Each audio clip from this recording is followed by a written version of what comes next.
अल्हम्दुलिल्लाह वलिय्यिही वस्सलातु वस्सलामु लिअहलिहिमा अम्मा बअदु फ़क़द क़ाल अल्लाहु तबारक व तआला फ़ी शान हबीबिही ताज़ीमन लहू व तशरीफ़ा अऊज़ु बिल्लाहि मिनश शैतानिर रजीम इन्नल्लाह व मलाइकतहु युसल्लूना अलन नबी या अय्युहल्लज़ीना आमनू सल्लू अलैहि व सल्लिमू तस्लीमा सल्लल्लाहु अला सय्यिदिना मुहम्मद व आलिहि व अस्हाबिहि व सल्लम सल्लल्लाहु अला सय्यिदिना मुहम्मद व आलिहि व अस्हाबिहि व सल्लम। अल्हम्दुलिल्लाह वस्सलातु वस्सलामु अला रसूलिल्लाह। अंजुमाने इहयाए सुन्नाह बांग्लादेश एर व्यवस्थापनाय চট্টগ্রামের উত্তর চট্টলার ঐতিহ্যবাহী দ্বীনি সুন্নি আদারা রাঙ্গুনিয়া নুরুল উলুম কামিল এম.এ. মাদ্রাসার ময়দানে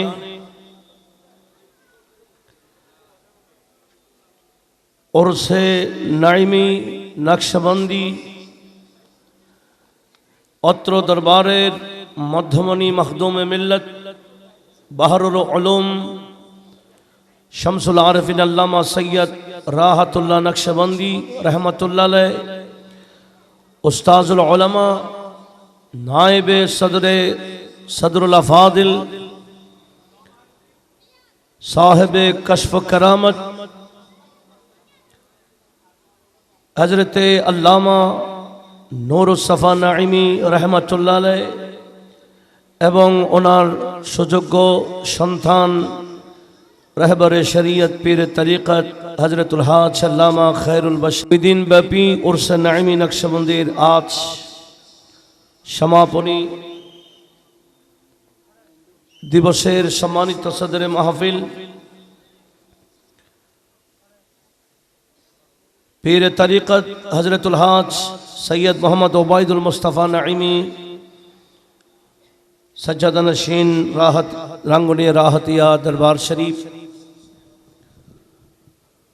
तशरीफ फरमा निहायत काबिल एहतराम हजरत उलमाए अहले सुन्ना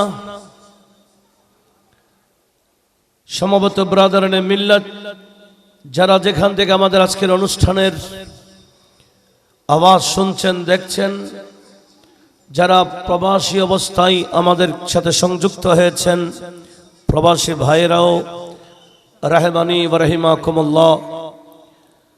আসলে এই দরবারে ওরস আমরা অনেক দেখি, মাহফিল অনেক দেখি, যত শ্রোতা আমরা দেখতে পাচ্ছি তার চেয়ে অনেক গুণ বেশি ওলামায়ে কেরাম মঞ্চেও আছেন, মঞ্চের বাহিরেও আছেন, জিয়ারতে আছেন, ফয়জাত হাসিল করতেছেন। কারণ এই দরবার এটা হচ্ছে শুধু বিভিন্ন দরবার আছে, বিভিন্ন আউলিয়া কেরামের মাজার, মানুষ বিভিন্ন সমস্যার সমাধানের জন্য যায়। এই দরবার শুধু সাধারণ পাবলিক, সাধারণ মুসলমান আসে তাই না, কারণ এই দরবার মারজাউল উলামাও যেভাবে মারজাউল খালায়েক আলেম ওলামাগণ এই দরবারে এসে ওনাদের যা প্রয়োজন এলমি বিষয়ে সেগুলোও নেওয়ার জন্য আসেন। একটু জোরে বলুন না সুবহানাল্লাহ। কারণ যারা একটু বয়স হয়েছে দেখেছেন হযরত আল্লামা নূরুস সফা নাইমি নকশবন্দি रहमतुल्लाह अलैह उनी कत बड़ साहेबे ইলমে ফুনুন ছিলেন, কত বড় মুহাদ্দিস, মুফতি, ফকি ছিলেন, মুফাসসির ছিলেন, এটা কেউ বয়ান করে ওনার যথাযথ সে আওসাফ বয়ান করা সম্ভব না। যারা পেয়েছেন ওনার সোহবত, ওই সমস্ত বান্দারাই জানেন উনি কত বড় সাহেবে মারিফাত ছিলেন। একজন আলেমের জন্য, একজন পীরে মুর্শিদের জন্য, পীরে কামেলের জন্য যা যা প্রয়োজন, যে কোয়ালিটি দরকার, এই হযরতদের কাছে সব ছিল। আল্লাহর ওলি হওয়ার জন্য, এলম কলবে ঢোকার জন্য যে ধরনের বিষয় অর্জন করা আবশ্যক, তার মধ্যে বড় একটা বিষয় হচ্ছে জাহেদ ফি দুনিয়া হওয়া, দুনিয়া বিমুখ হওয়া, বুগজুদ দুনিয়া অন্তরে রাখা। এটা আমরা এমনি মৌখিক বলি, তবে একটা বিষয় মনে রাখতে হবে, ওলি চেনার অনেক আলামত আছে। তার মধ্যে যেটা সহজেই বোঝা যায়, চেনা যায়, ওই সহজে যে আলামতটা আমরা ধরতে পারি, বুঝতে পারি, সেটি হলো কোন ওলির কাছে দুনিয়ার মহব্বত থাকতে পারে না। একটু জোরে বলুন না সুবহানাল্লাহ। কারণ আমার আল্লাহ হাদিসে কুদসিতে আছে, মাসনাদে শিহাবে রয়েছে, আমার আল্লাহ দুনিয়াকে ডাক দিয়ে বলেছেন, ইয়া দুনিয়া মুররি আলা আউলিয়াই ফালা তাহলাউলি লাহুম। এই দুনিয়া, খবরদার আমার যারা ওলি, আমার যারা বাস্তব বন্ধু, তুই দুনিয়া তাদের সামনে তিতা হয়ে থাকতে হবে, মিষ্টি হতে পারবি না। যাদের কাছে দুনিয়া মিষ্টি রূপে আছে, দুনিয়ার মায়া যাদের অন্তরে আছে, দুনিয়ার লালসা যাদের অন্তরে ঢুকেছে, বাজাহের আমরা যদি বা ওলি বলি, আসলে ওলি হতে পারে নাই কখনো। হুব্বুল মাল এবং হুব্বুল্লাহ এক হতে পারে না। একটু বড় আওয়াজে বলুন না সুবহানাল্লাহ। সেজন্য মাওলায়ে আলী রাদিয়াল্লাহু তাআলা আনহু উনি বলেছেন, রাদিতু বিকিসমাতিল জব্বার। রব্বুল আলামিন যে কিসমত, যে বন্টন করেছেন, আমি আলী সেই বন্টনে রাজি। কি বলেছেন? বলে ওয়ালিল মাল লানাল মাল ওয়ালিল জুহালে ওয়ালিল ওয়ালানাল ইলমু ওয়ালিল জুহালে মালুন। আমার আল্লাহ তাকসিম করেছেন, বন্টন করেছেন। বলে যারা কিছু বান্দাদেরকে আমার আল্লাহ পছন্দ করেন, ইনাদেরকে ইলম দান করেন, আর যাদেরকে ইলম দেন নাই, এদেরকে মাল দৌলত সম্পদ দান করেন। মাওলা আলী বলেন, আল্লাহ আমাকে দুনিয়ার মাল দেয় নাই, আমি ফকির, আর আমাকে ইলম দিয়েছেন। আল্লাহ যে বন্টন করেছেন, আমাকে ইলম দিয়েছেন, মাল দেয় নাই, এটাতে আমি আলী রাজি। একটু বড় আওয়াজে বলুন না সুবহানাল্লাহ। আজকে দেখেন আমরা আলেম সমাজ মালের পিছনে দৌড়ছি, যেটা বাস্তবতা, যেটা আমরা লক্ষ্য করছি। আমরা দুনিয়ার মালের পিছনে আছি, কিন্তু ইলম এবং দুনিয়াবি মাল একসাথে থাকতে পারে না। যেটা সচক্ষে যারা দেখেছেন, নায়েবে সদরুল্লাহ ফাদিল হযরত আল্লামা নূরুস সাফা নাঈমি নকশবন্দি রহমতুল্লাহ আলাইহি যারা দেখেছেন, ওনার কাছে দুনিয়াবি নেতা বলেন, নেত্রী বলেন, বড় বড় সরদার বলেন, পয়সাওয়ালা বলেন, উনি জায়গা দিতেন নিচে। এদের জন্য বড় আসন নাই, উনিও বসতেন নিচে,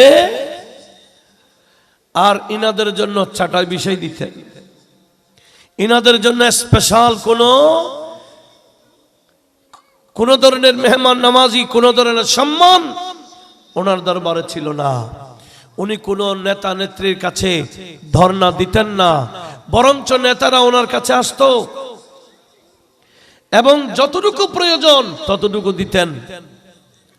আজ আলেমদের শখসিয়ত, আমরা নিজেরা আলেমদের কদর যেটা আমাদের বোঝার দরকার ছিল, আমরা নিজেদের ব্যক্তিত্ব বিসর্জন করে দিচ্ছি এই দুনিয়া অর্জনে। কিন্তু আজকে আল্লামা নূর সাফা নাইমি রহমতুল্লাহ আলাইহি, ওনার আব্বাজান এবং ওনার বেটা, তিনজনের উরস, উনি হচ্ছেন মধ্যগানে। আল্লামা নূর সাফা নাইমি মধ্যগানে, উপরে ওনার বাবা, নিচে ওনার ছেলে। এই তিনজনের স্মরণে আমরা আসছি। শুধু আসলে হবে না, আমি ওনার এই উরসে পাক থেকে বিশেষ করে আলেম ওলামাদের সবক নেওয়ার জন্য অনুরোধ জানাচ্ছি। আমরা যেই পথে চলছি, আমরা আমাদের নিজেদের ব্যক্তিত্ব বিসর্জনের মধ্যে মগ্ন, শুধু দুনিয়া অর্জনের জন্য। আজ নাইবে সদরুল আফাদেল, ওনার কাছে মানুষ আসতো টাকা নিয়ে, পয়সা নিয়ে, উনি সেগুলা নিয়ে নিজে ধরতেন না, পকেটে ঢুকাইতেন না। উনি ছিলেন ওনার এই কাজের মধ্যে, দরসের মধ্যে, তাদরিসের মধ্যে, উনি এলম দানের মধ্যে ছিলেন। আর উনি কিভাবে পড়াতেন, যারা পড়েছেন ওনাদের থেকে শুনেছি, সদরুল আফাদেল ওনার কলবের মধ্যে কিতাবগুলো এমন ভাবে নকশা করে দিয়েছেন, মনে হয় উনি সব কিতাবগুলো মুখস্থ রেখে দিয়েছেন। একটু বড় আওয়াজে বলুন না সুবহানাল্লাহ। তবে একটা বিষয়, যার কাছে এলম যত বেশি, আমার আল্লাহ তার কাছে এলমে মারিফত তত দান বেশি করেন। তার কুদরতি ক্ষমতা তাকে আমার আল্লাহ তত বেশি দান করেন। সেজন্য কোরআন যখন আমরা খুলি, ওই বিলকিসের সিংহাসন যিনি চোখের পলক মারার আগে আগে নিয়ে চলে আসছিলেন, আমার আল্লাহ ওনার কোয়ালিটি বলেছেন, ওয়াকাল আল্লাযী ইনদাহু ইলমুম মিনাল কিতাব আনা আতিকা বিহি ক্বাবলা আন ইয়ারতাদ্দা ইলাইকা তারফুক। যিনি বিলকিসের সিংহাসন এনে দিয়েছিলেন, ওনার কোয়ালিটি কি? উনি রাত দিন ইবাদত করেছেন, ব্যাপক রিয়াজত করেছেন, অনেক ইবাদত করেছেন। আমার আল্লাহ সেটা বলেন নাই, আমার আল্লাহ বলেন উনি ব্যাপক ইলম অর্জন করেছেন। একটু জোরে বলুন না সুবহানাল্লাহ। যে যত বেশি বড় আলেম, আমার আল্লাহ তার কাছে বেলায়েত শক্তি তত বেশি দান করেন। আমরা মনে করেছি ওলি একটা বিষয়, আলেম আর একটা বিষয়। এখন সমস্যা সেখানে। তবে আল্লামা ইসমাইল হাক্কি তাফসির রুহুল বয়ানের মধ্যে একটা কথা বলেছেন যে ইজতামা আল উলামা আলা হাযা, এই কথার মধ্যে সমস্ত উলামায়ে কেরাম ঐকমত পোষণ করে ফেলেছেন। আন্নাল্লাহ লা ইয়াত্তাখিযু জাহিলান ওলিয়া, আমার আল্লাহ কোন জাহেলকে ওলি বানায় না। আমার আল্লাহ কোন মূর্খকে, যার কাছে কোরআনের ইলম নাই, হাদিসের ইলম নাই, ফিকহের ইলম নাই, ফতোয়ার ইলম নাই, তাফসীরের ইলম নাই, এই বেসিক যেগুলো নাহু সরফের জ্ঞান নাই, আমার আল্লাহ তাদেরকে ওলি বানায় না। বলেছেন লো জালাহু লা আল্লামাহু, কোন বান্দাকে, জেনারেল বান্দাকে ওলি বানিয়ে ফেলেছেন, দেখেছেন আমার আল্লাহ ওনাকে জেনারেল রাখেন নাই, আগে আল্লামাহু, আগে আলেম বানিয়েছেন, তারপরে ওলি বানিয়েছেন। একটু জোরে বলুন। কিছু বান্দাকে আমার আল্লাহ সরাসরি ইলম ঢুকাই দেয়, কোন মাদ্রাসায় পড়েন নাই, কোন শিক্ষক ওনার নাই। কিছু বান্দাকে আমার আল্লাহ সরাসরি ইলম দেয়, সেই ইলমের নাম ইলমে মাওহুব, ইলমে লাদুনি, ইলমে মারিফাত। একটু জোরে বলুন না সুবহানাল্লাহ। মুদ্দা কথা, আমি আজকে এই উরুসে নৈমিত যেই সবক আমাদেরকে নেওয়া দরকার, সেই কথা আমি অতটুকু বলবো যে আজকে যার দরবারে আসছি, উনি এমন যিনি চাইলে সরাসরি কোন বান্দার কলবে ইলম ঢুকাই দিতে পারে। যেভাবে মোবাইল, আমার মোবাইল থেকে যেভাবে আপনার মধ্যে সেন্ড করে দিতে পারি, ঠিক আল্লাহর ওলিগণ যারা সাহেবে মারফত, ওনারাও ওনাদের কলবের এলমগুলো আরেকজনের কলবের মধ্যে সেন্ড করে দিতে পারে। একটু বড় আওয়াজে বলুন না সুবহানাল্লাহ। এরকম কলব থেকে কলবে সেন্ড করার যোগ্যতা কিন্তু সবার থাকে না। আজকে যার ওরসে পাকে আসছি, উনি সেই যোগ্যতা সম্পন্ন একজন আলেমে দ্বীন ছিলেন, যার সবকিছু ছিল আনুকা। একটা ফতোয়া আমি যা শুনেছি, উনি একটা ফতোয়া দিয়েছিলেন, দেখেছেন, এটা হচ্ছে তালাকুদ দাহাস, যেটা কিতাবে নেই। বলে এটা তালাকে দাহাস লা ইয়াকা, এটা হবে না। বড় বড় হুজুর, আমাদের নবী সাহেব হুজুর সবার কাছে পাঠিয়েছেন, সিগনেচার লাগবে, এটা নিয়ে আসো। পাঠালেন তালাকুদ দাহাস, ওনারা জীবনে কিতাবে পান নাই। এটা কি ধরনের কুনাস্তালা, কি বলে তালাকুল দাহাস, কোন কিতাবে যেটা পাওয়া যায় নাই, উনি সেটা নিজে আস্তালা বানিয়ে ফতোয়ার একটা রেডি করেছেন। নবী সাহেব হুজুরের ফতোয়া দেখেছে, সাইন দিয়ে ফেলেছে, দেখে নাই। হাসিম সাহেব হুজুরের কাছে উনি বলে, কি এটা কি আবার তালাকুদ দাহাস, এটা কোন তালাক? তখন উনি বলেছেন, হাদিসে পাকে আছে মদহুশের তালাক হয় না। কার? মদহুশ, যার আকল ঠিক নাই, গালাবা আকলো, যার আকল গালেব পে মাগলুব হয়ে গেছে, ওই বান্দা তালাক দিলে হয় না। সেজন্য উনি নিজের থেকে একটা তালাকুদ দাহাস বলে ইস্তালা বানিয়ে ফতোয়া দিয়ে দিয়েছেন। একটু বড় আওয়াজে বলুন না সুবহানাল্লাহ। উনি কেমন বান্দা, যিনি ফিকার মধ্যে নিজে ইস্তালা বানিয়ে ফতোয়া দিতে পারতেন। একটু বড় আওয়াজে বলুন না সুবহানাল্লাহ। এটা মামুলি বিষয় নয়, এগুলা সাধারণ বান্দারা বুঝবে না বিষয়গুলা, আলেম ওলামাদের বিষয়। সেজন্য আমি অনুরোধ জানাবো যে আজ এমন এক জাতে বাবরকতের দরবারে আমাদের আসার সুযোগ হয়েছে। এখানে কোনো ওয়াজ ও নসিহতের জন্য আসা নয়, হাজিরি দেওয়াই মকসদ, এসে জিয়ারত করা। আজকে ওলিউল্লাহদের স্পেশাল নজর থাকে। আল্লামা শাহরানী তাবকাতুল কুবরার মধ্যে নিজের কথা বলে দিয়েছেন, বলে একদিন আমি আমার দাদা পীর হযরত আবু সাঈদ বদবীর উরুসে গিয়েছি। আরবস্তানে দুইজন ওলির উরস ধুমে দামে হয়, একজন হুজুর গৌসুল আজম জিলানীর, আরেকজন আবু সাঈদ বদবী, যিনি ইমাম শাহরানীর দাদা পীর ছিলেন। বলে আমি আমার দাদা পীরের উরসে গেছি, মাহফিল চলছে, মানুষ আমাকে দেখেই ওয়াজে লাগাই দিল, আর আমি জিয়ারত করার সুযোগ পাইনি, পরে যাব আর কি। হঠাৎ করে আমার এক পীর ভাই এসে বলছে, এই আব্দুল ওয়াহাব, তুমি কি দাদা পীরের জিয়ারত করনি? বলে না, পরে যাব। বলে না, এখন যাও। কেন?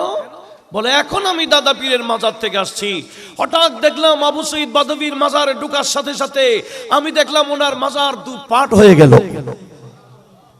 আমি ওনাকে সরাসরি দেখতে পেলাম। আমাকে বলছেন, তোমাকে তো দেখলাম, আমার আব্দুল ওয়াহাব আসেনি? হুজুর আসছে, তাকে তো ওয়াজ লাগাই দিল। এইরকম বলতেই উনি মাজার আবার মিলাই নিলেন। দেখেন, আল্লাহর ওলিগণ খবর রাখে, কে আসে না আসে, এগুলো মাজারে পাক থেকে ওনারা দেখাশোনা করেন, খবর রাখেন। আজকে আমরা যারা আসছি, এক নম্বর কাজ হবে কি করা? জিয়ারত করা। তো শাহরানী বলছেন, আমাকে কেন তালাশ করছিলেন হুজুর?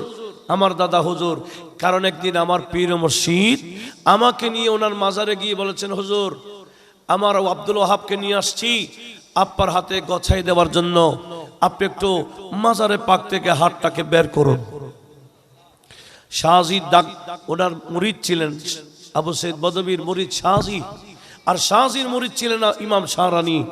ইনি অনুরোধ করতেই আব্দুল ওয়াহাব শাহরানী মাজারে পাক থেকে হাত বের করে দিলেন, আর শাহজি ওনার মুরিদ আব্দুল ওয়াহাব শাহরানীর হাত ওনার হাতের ভিতরে ঢুকায় দিয়ে বলছে, হুজুর আকাবিল তাহু, তাকে কি আপনি গ্রহণ করে নিয়েছেন? মাজারে পাক থেকে আওয়াজ আসছে, হ্যাঁ কাবিল তাহু, আমি শাহরানীকে গ্রহণ করে নিয়েছি। এই আল্লাহর ওলিগণ সেই জন্য ওনার হাতে যে গছাই দিয়েছিল ওনার পীর মুর্শিদ খবর নিচ্ছে উরুসে আসছে কিনা, উরুসে আসলে হবে না, জিয়ারত করেছে কিনা সেটা উনি তদারক করছেন। তাহলে ওলিউল্লাহরা এমনি মাজারে পাকে তো জিন্দা থাকেন, বিশেষ করে যেদিন ওনাদের উরস হয় উরসের দিন ওনারা আলাদা শান নিয়ে থাকে। আমরা মনে করেছি শুধু আজকে আমরা আসছি, না না, কত আহলুল্লাহ, কত আল্লাহর ওলি যারা জমিনের উপরে আছেন, যারা জমিনের ভিতরে আছেন, কত আল্লাহর ওলি ওলিউল্লাহদের ওরসে আছে, আমরা বুঝি না, জানি না। এখানে অনেক ওলিউল্লাহরা ঘুরে, গরিব নামাজের ওরস চলছে, সেখানে অগণিত আল্লাহর ওলিরা আশেপাশে ঘুরে। আল্লাহ পাক সুবহানাহু ওয়া তাআলা আজকে এই এবং গতকালের অনুষ্ঠানের জন্য যারা যেভাবে মোহাব্বত দেখিয়েছেন, দুনিয়া আখিরাতে রব্বুল আলামিন সবাইকে উত্তম বদলা দান করুক। আর যারা যে উদ্দেশ্য, যে নিয়ত নিয়ে আসছেন হযরতে মাশায়েখে কেরামের উসিলায় আল্লাহ সবাইকে প্রত্যেকের মনের আশা পূরণ করে সবাইকে মালামাল করে দিক, আমিন। ওয়া আখিরু দাওয়ানা আনিল হামদুলিল্লাহি রাব্বিল আলামিন। আসসালামু আলাইকুম ওয়া রাহমাতুল্লাহি ওয়া বারাকাতুহু।